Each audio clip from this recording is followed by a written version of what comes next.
Oh, fuck that! Hello, I'm Charlie Brooker and you're watching the Screenwipe Christmas special.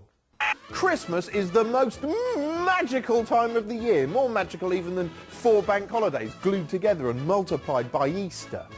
It's a time of peace on earth and goodwill to all men except him. But more importantly, it's a time for your TV to cough a feast of entertainment all over your living room carpet.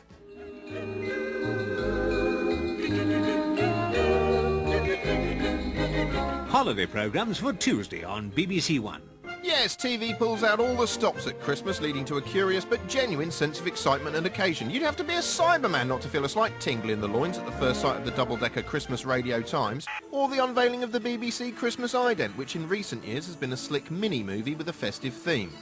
But used to be an altogether more charming, albeit slightly creaky affair, made with love by the BBC props department. As the 25th of December draws nearer, the TV schedule starts filling up with special festive editions of popular shows. These are often the same as a regular episode, apart from having some snow on the logo and a bit of holly round the sides. No, I don't like this either. Merry Christmas. Of course, another surefire indicator that Christmas is on the way is the increased proliferation of adverts for gifts, some of them the stuff of nightmares. Hey Furby, sing me a song. No, I said sing me a song, not squawk like a For one or two cretins, Christmas only officially begins at the first appearance of the cockle-warming Coca-Cola Christmas ad, in which a traditional kindly Santa pushes Coke to kids.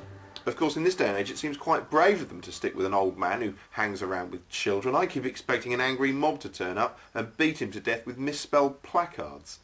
Yes, today it's hard to shake the suspicion that there's something vaguely sinister about Santa, which is presumably why Debenhams have felt the need to modernise him like this. Hey Santa, Santa baby. Although unfortunately in the process they've turned him into a massive bell end. Hope you drive your sleigh up your own arse, you Christmas tit. The Yuletide magic truly reaches a peak on Christmas Day itself. The day starts early when the nation's kids wake up, wipe the sleepy dust from their eyes and set about tearing their presents open with selfish, grasping hands, only to wind up feeling sort of dead and empty inside because their presents are rubbish. On Christmas morning, the TV tends to be largely ignored in the background while the family potters around being awkwardly jovial. All right, you f***ers, yeah, Merry Christmas. As a result, the morning schedule tends to just guff out a treat to keep the kids quiet. That, or since it's the one time a year they can get away with it, they'll put on something that no one in their right mind would possibly watch if they weren't stranded at home with the relatives. Something like this. Noel Edmonds was a Christmas TV fixture for over 14 years, i.e. 15 years, starting with the almost unbearably exciting Live Christmas breakfast shows, broadcast from the top of a gigantic glass and concrete penis slap bang in the middle of London. These shows were basically extended technical marvels in which Noel used every broadcasting gizmo he could get his hands on, showing a kind of giggly disregard for whether it was going to be interesting to do so or not. That's why we were treated to countless live link-ups with the Helicopter as it soared above London, relaying the sort of images that look unsettlingly like a low-budget British 9/11 set at Christmas. Could we have a bit more waving there? It's very difficult to see. I can't hear you on the phone, Noel, but I can hear you on the television. The BBC's motto used to be, nation shall speak unto nation, and Noel made those words a thrilling reality, thanks to lots of satellite link-ups between relatives on other sides of the globe. And this is sound of my daughter Noel, and you know Ron, don't you? Of course, the problem with relying on state-of-the-art technology is that it often goes wrong, adding a fairly fractious air to what's supposed to be a sort of feel-good, festive fun fest. I think this is a fault at our end rather than a fault with the actual phone that he's holding. I'm getting nothing on this now. What was that? Can we get the Australian picture? Noel was aided and abetted by his trusty sidekick, Mike Smitty Smith, seen here bringing his unique brand of bland effervescence to Charing Cross Hospital. Oh, a white Christmas! Good work, Mike. Really bloody Christmassy. This is absolute fun. fucking gold. Oh, she's bloody... Oh, block her, Smithy, there's a laugh. Oh, that's the way. The dizzying combination of Noel, Smitty, a helicopter, an ugly corporate tower, and of course a national holiday celebrating the birth of our Lord Jesus Christ obviously attracted a whole host of top-notch celebrity guests. Guests such as, Michael Fish, and live via satellite, Rula Lenska and Dennis Waterman, who's turned up without a shirt. Is the BBC Club open? Nothing's really open here at the moment. Actually, possibly the most excruciating celebrity appearance of all time occurred on one of these shows when Howard Jones turned up live at the Charing Cross Hospital to plug his latest single.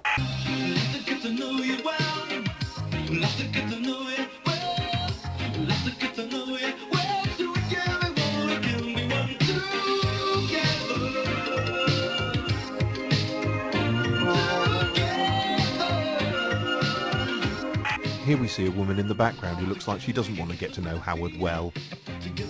In 1991, it was out with Telecom Tower and in with a new show, Noel's Christmas Presents, which consisted of Noel springing feel-good surprises on members of the public who'd had a pretty hard time of it recently. Like Jeremy Beadle, he'd often pop out when people were least expecting it, often leaving them looking so bewildered they'd probably get down on their knees and suck him off if he asked.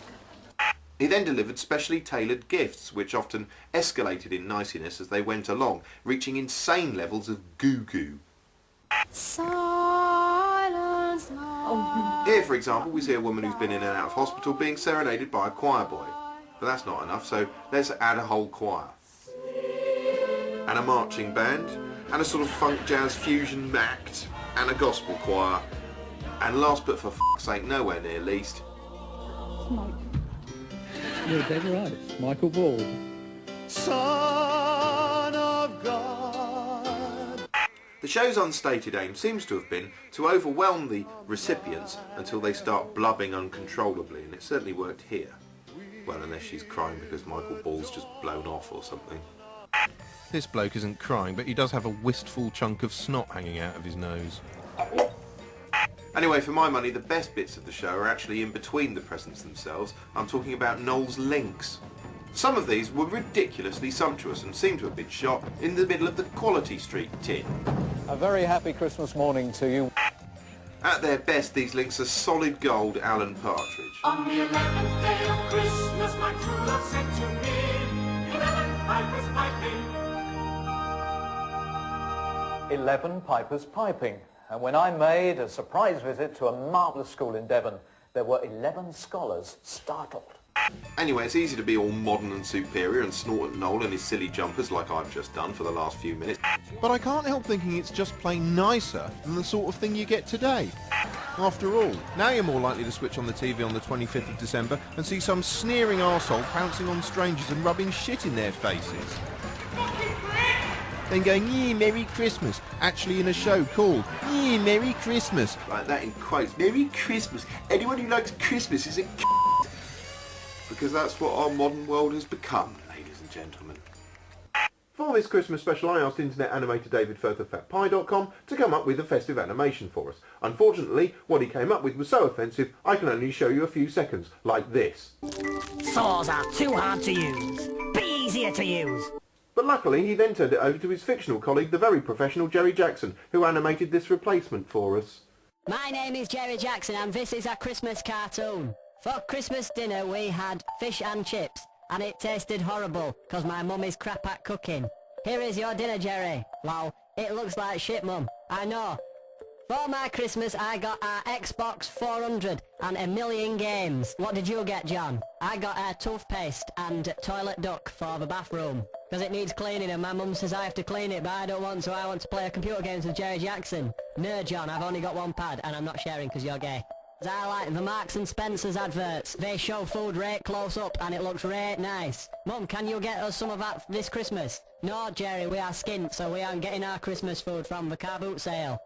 My mum got 110 lollies for £1.5 from the car boot sale. They were Jamaican and they were expired, but it was right nice. Later that day we threw our dinner at mum because she can't cook. I have tried my best to make this fish and chips for dinner and you have thrown it in my face, literally. Mum, that is a rare posh word. Are you some kind of boffin scientist or something? You should be doing experiments. I don't think my mum could do experiments because she can't cook. That was my cartoon for Charlie Booker. Thank you for watching. I got paid £1 million for it. The TV comes back into its own following Christmas dinner. Lolling about, stuffed so full of carbohydrates you can scarcely blink, the best course of action is to just lie back and soak up whatever's on the box. TV has you captive and is about to score some of its highest ratings of the year.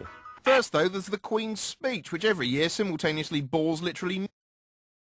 The cold insincerity of steel machines have consumed our euphoria, transforming us into muted dreams, dreaming of the day that we attack, fetal servitude. We attack with pesticide. We attack all the years of propaganda. We shall attack. Still, if you think that's depressing, it's not a patch on another big traditional Christmas afternoon watch. Christmas in EastEnders is traditionally the single most dispiriting broadcast of the year, an alternative gloomiverse in which even the simplest bit of festive cheer is only allowed to exist for a few seconds before misery knocks on the door. It's not as if they don't try to be cheerful. I mean, the residents of Albert Square do enjoy all the usual Yuletide things, like the feel-good bonhomie of a traditional Christmas dinner, the heartwarming exchange of carefully selected gifts, This, my sweet, is a letter from my solicitor. sincerely spreading goodwill to all the neighbours, Happy Christmas. And to you. and of course letting their hair down with a good old-fashioned rollicking Yuletide sing-song. Jingle bells, jingle all the way. Throughout the square's history, the Mitchell brothers have been at the epicentre of most of the dreadful moments, a bit like the ghosts of Christmas shit.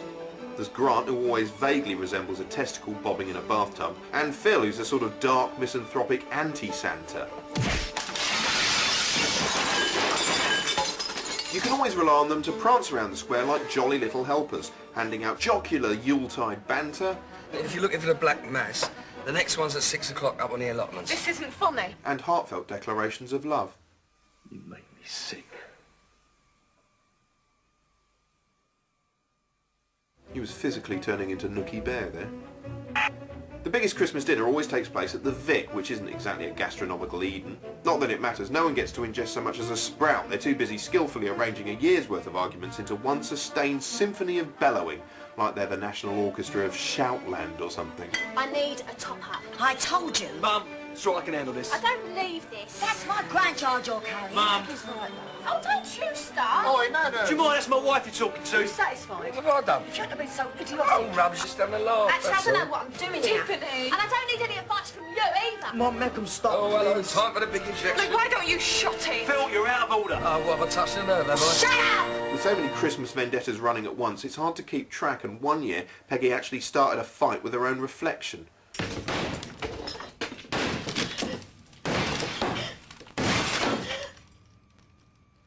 Oh, look, she's worked it out. One of the most harrowing Christmas incidents occurred in the year 2000 when Phil Mitchell seduced TV's Tamsin Outhwaite. Oh, God, this is like specialist Amsterdam warthog porn. They didn't even spare us the pleasure of witnessing the couple's post-coital joy in all its cuddlesome glory. We wanted it, so we did it. I didn't. Really? You could have fooled me. Phil, what has got into you? We all know what got into you about a gallon of balding mechanic spunk. Yeah, and you loved it, didn't you? Still, it's not all doom and gloom. There was one tender moment in 2003 when Sonia appeared to grant Jamie one final Christmas wish by sucking him off on his deathbed.